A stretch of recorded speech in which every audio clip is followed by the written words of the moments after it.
Welcome to ज्ञान सेतु। तो जैसे कि आपको मालूम है आरआरबी एनटीपीसी 2025 का एग्ज़ाम डेट आउट हो चुका है और इस वीडियो में हम बात करेंगे आखिर डेट कब से है और आपकी प्रिपरेशन कैसे रहेगी। इन सारी चीज़ों के ऊपर हम डीप में डिस्कस करेंगे। वीडियो को पूरा देखिए। डेफिनेटली इस वीडियो के बाद आपको सारी डाउट क्लियर हो जाएंगे कि इसकी तैयारी कैसे करनी है, कहाँ से करनी है, सारी चीज़ें आपको क्लियर हो जाएंगी। तो इसलिए लिखें घबराए नहीं, इस तरह से करें तैयारी, डेफिनेटली आप सक्सेस होंगे। तो चलिए हम आपको बताते हैं ये सारी की सारी स्ट्रैटेजी के ऊपर। चलिए यहाँ पर देखेंगे, हम सबसे पहले ही बात कर लेते हैं आरआरबी एनटीपीसी की परीक्षा तिथि के बारे में, क्योंकि सबको थंबनेल देखकर इसीलिए आया होगा कि कब से आखिर परीक्षा है। तो कोई बात नहीं, आपको पहले परीक्षा के ही बता देते हैं। इसके बाद आपको अगर लगेगा कि हाँ आगे की तैयारी रणनीति के बारे में जानना है तो आप डेफिनेटली पूरा वीडियो को देखिएगा, अन्यथा आप यहीं से वीडियो छोड़कर चल जाइएगा। तो आरआरबी एनटीपीसी परीक्षा तिथि की बात करते हैं। तो परीक्षा तिथि आरआरबी के आधिकारिक नोटिस के अनुसार ग्रेजुएट लेवल यानी जो भी कैंडिडेट अगर ग्रेजुएट लेवल पर फॉर्म भरे हैं तो उनकी CBT 1 की परीक्षा निम्नलिखित तिथियों में तय करी जाएगी। कौन कौन सी? तो परीक्षा की तिथि 16 मार्च से लेकर 27 मार्च 2026 के बीच होगी। 16 मार्च से आपकी परीक्षा शुरू हो जाएंगी और 27 मार्च को लास्ट। सिटी इन्फॉर्मेशन तो परीक्षा से 10 दिन पहले लगभग 6 मार्च तक आप देख पाएंगे आप कौन से शहर में आपका एग्ज़ाम पड़ा है। इसके बाद एडमिट कार्ड आपकी परीक्षा की 4 दिन पहले डाउनलोड हो जाएगा। अब बहुत किसी के मन में ख्याल होगा कि 12th लेवल का भी, तो डेफिनेटली 12th लेवल का जल्द ही आपकी अप्रैल तक संभावित है कि अप्रैल तक घोषित हो जाएंगी, ध्यान में रखेंगे। अब आइए हम अपने रणनीति की तरफ बात करते हैं कि आखिर हम किस तरह से तैयारी करें कि बहुत जल्द कम टाइम में अच्छा तैयारी हो जाए। तो इस तैयारी की रणनीति के ऊपर हम बात करते हैं। तो देखेंगे यहाँ पर, चूँकि परीक्षा लगभग 1 महीना ही बचा है, इसलिए आपका पूरा फोकस रिवीजन और प्रैक्टिस पर होना चाहिए। जी हाँ, अब कैसे होगा सुनेंगे।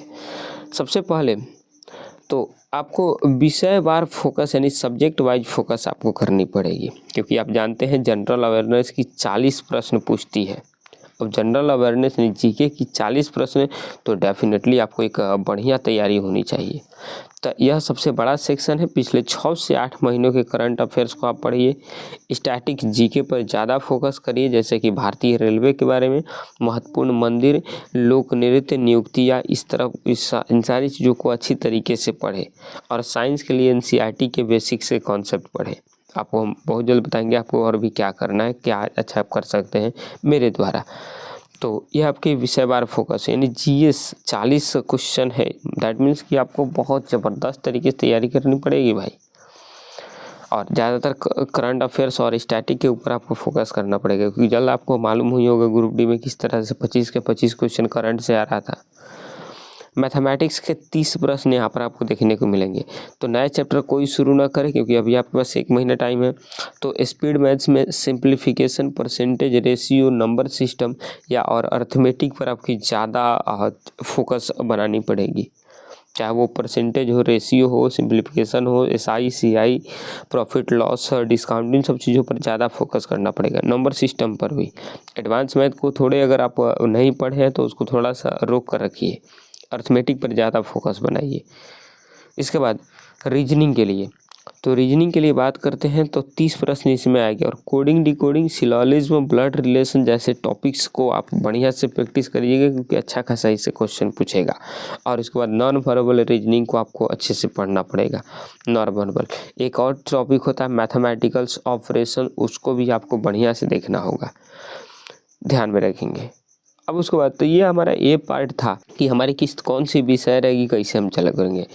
उसके बाद अब आते हैं मॉक टेस्ट का जादू। देखिए डेली एक मॉक टेस्ट आपको लगाना होगा। अब से रोज़ एक फुल लेंथ मॉक टेस्ट आप दीजिए, क्योंकि 1 महीना टाइम है। डिटेल्स में आप डेली एक मॉक टेस्ट दीजिए। विश्लेषण, उसका टेस्ट देने से ज़्यादा ज़रूरी है उसका विश्लेषण करना। देखिए कि आप किन सवालों में अटक रहे हैं और उन्हें सुधारने का प्रयास करें। इसके बाद PYQ जो 2021 और 22 में हुए NTPC के पेपर ज़रूर हल कर ले, क्योंकि पेपर आपको बताएंगे कि एग्ज़ाम का लेवल क्या रहेगा। इसके बाद डेफिनेटली आप बीट कर पाएंगे। इसके बाद हम बात करते हैं टाइम मैनेजमेंट के ऊपर। तो सुनेंगे। अब टाइम मैनेजमेंट की बात करते हैं तो आपको 90 मिनट में 100 प्रश्न हल करने हैं। 100 प्रश्न रहेंगे, इसमें 40 जीके के प्रश्न, 30 मैथ के और 30 आपकी रीजनिंग के। ये तो आप डेफिनेटली क्लियर कर जाएंगे। 60 नंबर अगर यहाँ से आ जाएगा, जीके से आप 30 भी नंबर ला पाते हैं तो डेफिनेटली आपको एक अच्छा खासा स्कोर देखने को मिल जाएगा। ठीक, और 1/3 की नेगेटिव मार्किंग है, तो इसलिए तुक्के मारने से आप बचिए। अब एक लास्ट पॉइंट हम बात कर लेते हैं, चेकलिस्ट या परीक्षा केंद्र के लिए जरूरी नियम। तो सुनेंगे। सबसे पहले इस बार रेलवे ने आधार बेस्ड बायोमेट्रिक अनिवार्य किया है। अपना ओरिजिनल आधार कार्ड साथ ले जाना ना भूलें। ओरिजिनल चाहिए आपको। सुनिश्चित करें आपका आधार अनलॉक्ड हो या फिर कोई डिजी लॉकर में उसको लॉक नहीं किया गया हो।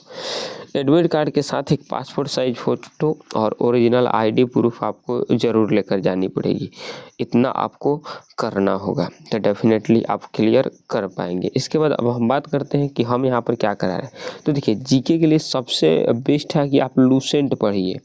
लूसेंट जीके की बुक पढ़िए। और आपको अगर समझने में दिक्कत हो रहा है तो आप इस चैनल के प्लेलिस्ट में जाएंगे, वहाँ पर हमने आपको लूसेंट हिस्ट्री की और फिजिक्स की, इसके बाद बायो की कुछ चीज़ें वहाँ पर प्रोवाइड कराई है। और हिस्ट्री की डेली क्लास और फिजिक्स की आपकी डेली क्लास वहाँ पर आपको मेरे द्वारा कराया जा रहा है। तो उसको देखते हुए चलिए, एक अच्छा खासा उससे आपको फ़ायदा मिलेगा। ठीक, तो ऐसा करिए, डेफिनेटली आपका एग्ज़ाम क्लियर हो जाएगा।